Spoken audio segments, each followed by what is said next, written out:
దండాలు అయ్యా. నా చెన్నూరు, నేను గంగమ్మను, మా చీలూరు గంగమ్మను అయ్యా. మేము కొన్నాం, మా మామ 12 ఎకరాల భూమి కొన్నాడు ముత్తయ్య, చీలూరు ముత్తయ్య. మేము సాకలొల్లం, ఊరంతా ఉతికి మేము పైసా వెనకకేసుకొని కొన్నాం.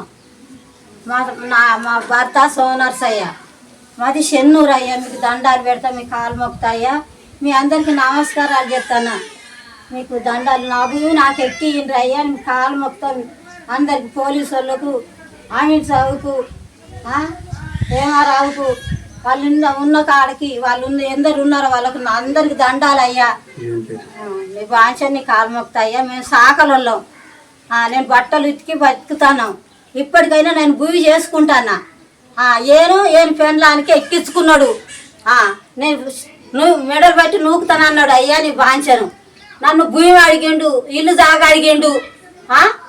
నా పట్ట కాగితాలు ఆయన ఇంట్లో ఉంచుకొని సంవత్సరం ఉంచుకున్నాడు అయ్యా. నీ కాలు మొక్తా, మీకు అందరికి నమస్కారాలు చేస్తా. నేను తిరిగి నేను ముసలిదాన్ని అయిపోయినాను.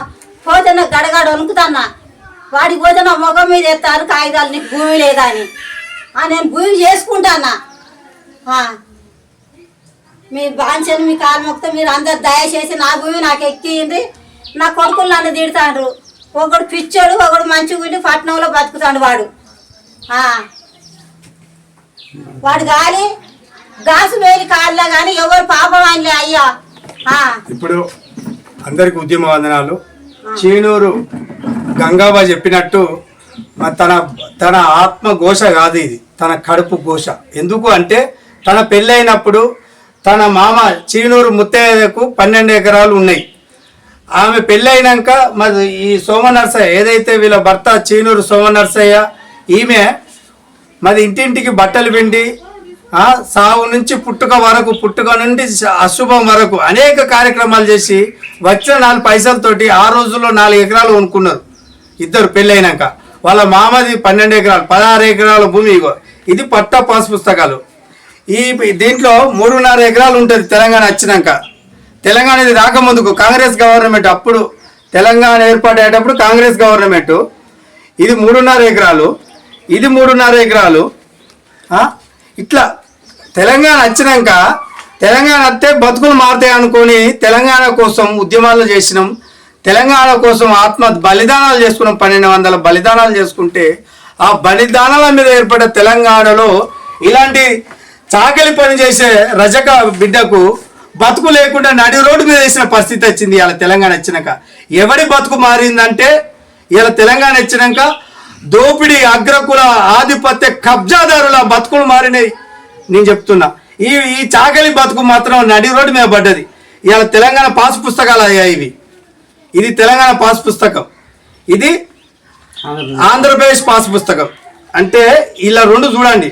ఈ తెలంగాణ వచ్చినాక ఎవరి బతుకులు నడి రోడ్డు మీద పడ్డాయి, ఎవరి బతుకులు ఆత్మ బలిదానాలు జరుగుతున్నాయి. తెలంగాణ వచ్చినాక ఎవరి బతుకులు బాగుపడ్డాయి అంటే భూ కబ్జాదారులు బాగుపడ్డాయి. ఈ 14 ఎకరాల భూమి రిజర్వాయర్ మీద, రిజర్వాయర్ కింద 7 ఎకరాలు పోయింది. 7 ఎకరాలు పోతే మిగతా 7 ఎకరాలు ఉండాలి కదా ఈ తెలంగాణ పాస్ పుస్తకంలో. 2 ఎకరాలు ఈ 7 ఎకరాలు ఈ తెలంగాణ పాస్ పుస్తకాలు ఇది ఉన్నది. 7 గుంటలు ఉన్నది అయ్యా. ఒక పాస్ పుస్తకంలో 7 గుంటలు, ఇంకో పాస్ పుస్తకంలో 7 గుంటలు. కానీ తెలంగాణ రాకముందుకు ఉమ్మడి ఆంధ్రప్రదేశ్లో ఇది 3.5 ఎకరాలు, ఇది 3.5 ఎకరాలు, ఇది 4 ఎకరాలు. ఈ రకంగా తెలంగాణ రాకముందుకు 14 ఎకరాలు ఉంటే తెలంగాణ వచ్చినాక 7 గుంటలు మిగిలింది. ఒక పెద్ద మనిషి, ఈ ఊరి ఒక పెద్ద మనిషి వేణు, అమ్మ ఇంటి పేరు కారుబోతుల వేణు. కారుబోతుల వేణు వచ్చి మీ భూమి అంతా రిజర్వాయర్ కింద పోయింది, నీ పాస్ పుస్తకాలు ఇయ్యమ్మా, నీకు గవర్నమెంట్ నుండి పైసలు పంపిస్తా అన్నాడు. ఎంత వచ్చినాయమ్మా గవర్నమెంట్ నుండి? 7 ఎకరాలకు 6 పోయినాయి.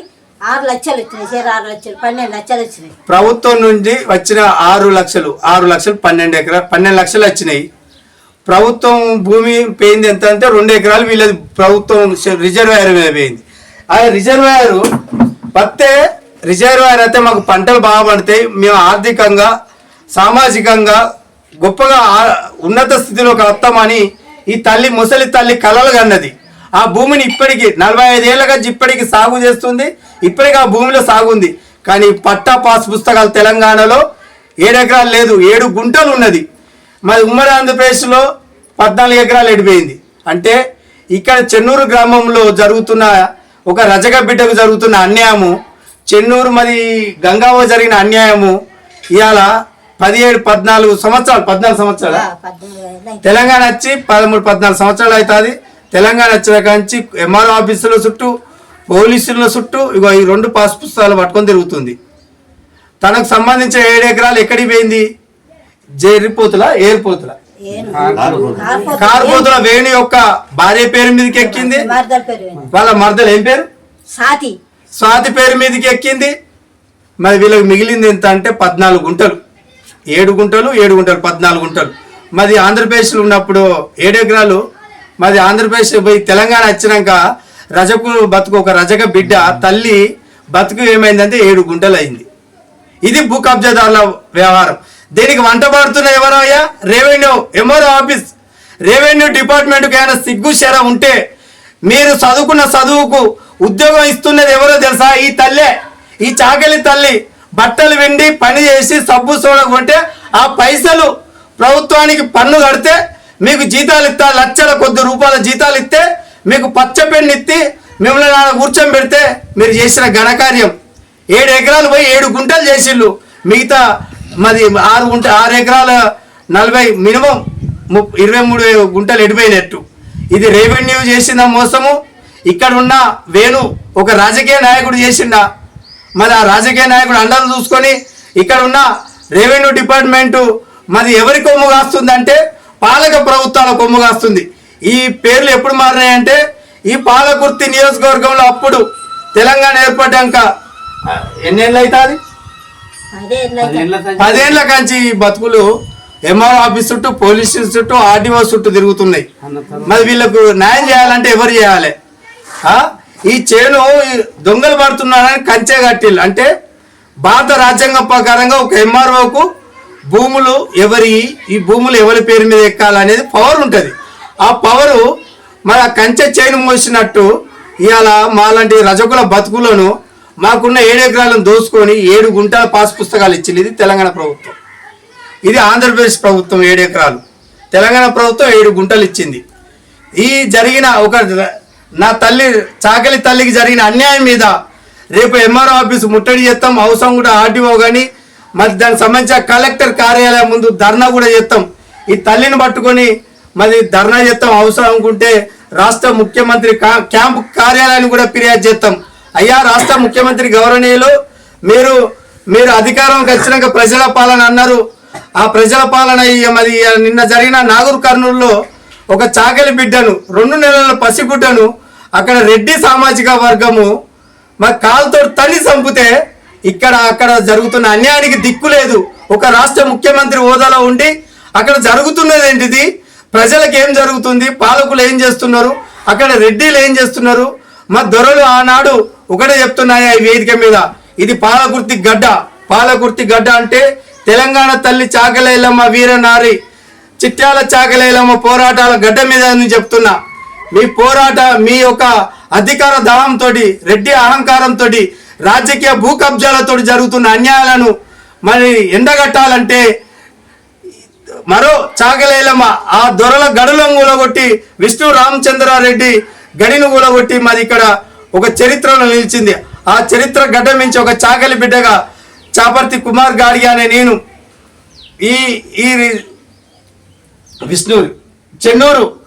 ఈ చెన్నూరు గంగావకు జరిగిన అన్యాయం కోసం ప్రగతి భవనం ముట్టడి చేస్తా అని హెచ్చరిస్తున్నాను. రెవెన్యూ డిపార్ట్మెంట్ ఎంఆర్ఓ గారు ఇప్పటికైనా సోయి తెచ్చుకొని పేద ప్రజల కోసం మీరు పనిచేస్తున్న ప్రభుత్వ ఉద్యోగానికి, మీరు తింటున్న బువ్వకు, మీకు వస్తున్న జీతానికి న్యాయం చేయండి. ఇలాంటి అన్యాయాలు చేయకండి, ఇలాంటి దోపిడీలు చేయకండి, ఇలాంటి కబ్జాలు చేయకండి.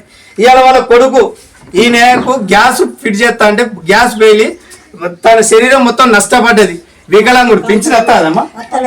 ఇగో ఈయన వికలాంగుడు, ఈయన నడిచేదానికి ఓపిక లేదు. ఎన్ని సంవత్సరాల కింద గ్యాస్ పేలింది? 2 సంవత్సరాలు అవుతుంది. ఇట్లాంటి వాళ్ళకు పింఛన్ ఇచ్చే గతి లేదు. ఈయనకు సంబంధించిన 7 ఎకరాల భూమిని దోసుకొని 7 గుంటల పాస్ పుస్తకం ఇస్తావా? సోయి ఉందానే ఎంఆర్ఓ గారు? కొంచెం అన్నం తిన్నట్టు పనిచేయండి. మీరు బతకాలనుకుంటే గవర్నమెంట్ జీతాలు ఇస్తుంది. ఇలాంటి పేదల కోసం కాదు. ఇలాంటి పేదల బతుకులు రోడ్ల మీద వేస్తే మీకు పాపం తాకుతుంది. ఎందుకంటే ఈ సమాజము రజక బిడ్డను, నా తల్లిని ఆడబిడ్డ అని కొలుస్తుంది. ఆ ఆడబిడ్డ శాపనార్థాలు పెడితే మీరు పుట్టగతులు లేకుండా అడక తినకంటే అధ్వానంగా కుష్టు రోగుల పాలై చచ్చిపోతారు. ఇది మా శాపనార్థాలు. ఎందుకంటే మేము చెప్తున్నాం, రాష్ట్ర ముఖ్యమంత్రి ఇప్పటికైనా ఇలాంటి తల్లులకు నాగరికల్లో జరిగిన సంఘటనకు మీరు బేషరతుగా అక్కడ న్యాయం చేయకపోతే మీకు కూడా పుట్టగతులు లేకుండా మీ పదవిని కోల్పోతారు. మీ పదవి దించేలా మా పోరాటం ఉంటుంది. బట్టకు పట్టిన మహిళను ఉతకడమే కాదు. ఒక చాకలి బిడ్డగా చెప్తున్నా, ఈ సమాజంలో అనేక ఉద్యమాలు చేస్తున్నా. నేను 25 ఏళ్ల కంచి సైకిల్ యాత్ర చేసిన, పాదయాత్ర చేసిన. నువ్వు ముఖ్యమంత్రి గారు మీరు ఇచ్చిన కామారెడ్డి బీసీ డిక్లరేషన్ కోసం 17 రోజులు ఆమరణ దీక్ష చేసిన ఒక పోరాట బిడ్డగా చెప్తున్నా. ఒక ఐలమ్మ ఉద్యమ బిడ్డగా చెప్తున్నా.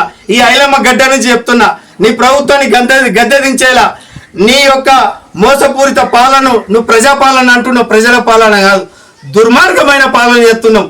గతంలో దుర్మార్గుడైన కల్వకుంట్ల చంద్రశేఖరరావు పాలన ఉంటే రాష్ట్ర వ్యాప్తంగా మేము ఉద్యమాలు చేసి ఆయనను గద్దె దింపించి నిన్ను గద్దె మీద కూర్చోబెడితే మరి పేదల బతుకులు ఎప్పుడు మారుతావో ఒక్కసారి రాజ్యాంగబద్ధంగా మీరు కూడా భూవే తింటారు. మీ బట్టకు పట్టిన మైలను ఈ చాకలి బిడ్డ పిండుతాడు. ఈ తల్లి పిండింది. ఈ తల్లి పిండిన బట్టలను వేసుకొని నువ్వు ఆరోగ్యంగా అందంగా రోడ్ల మీదకి వస్తాను, అసెంబ్లీకి పోతున్నావు. ఒక్కసారి ఆత్మ పరిశీలన చేసుకో అని ఈ పాలకుర్తి గడ్డ మీద నేను హెచ్చరిస్తున్నాను. ఈ తల్లికి న్యాయం చేసేలా రేపు ఎంఆర్ఓ ఆఫీసు కాదు, ఆర్డీఓ కలెక్టర్ ఆఫీస్ ఆయన ధర్నా చేస్తామని మళ్ళొకసారి గుర్తు చేస్తూ, ప్రభుత్వ అధికారులారా మీకు 2 చేతులు జోడించి ఒక రజక బిడ్డకి చెప్తున్నా, మీరు తీసుకుంటున్న జీతానికి న్యాయం చేయండి. మీరు తింటున్న అన్నం అనుకుంటే ఇలాంటి పేద వర్గాల కోసం పనిచేయండి. కానీ దోపిడీ వర్గాల కోసం, భూ కబ్జాదారుల కోసం, దుర్మార్గుల కోసం, రాజకీయంలో జరుగుతున్న అనేక అన్యాయాలకు మీరు సంతకాలు పెట్టకండి. ఈ దోపిడీ వ్యవస్థ బుద్ధి చెప్పాలంటే మీ చేతిలో పెన్ను అనే పవర్ ఉంది. ఆ కలం ఒకటైనప్పుడే ఇలాంటి పేద వర్గాలకు ఇది ఒక న్యాయం జరుగుతుందని హెచ్చరిస్తూ, డిమాండ్ చేస్తూ, నేను చాపర్తి కుమార్ గాడిగే రజక రిజర్వేషన్ పోరాట సమితి రాష్ట్ర అధ్యక్షులుగా మీకు అందరికీ ఉద్యమ వందనాలు.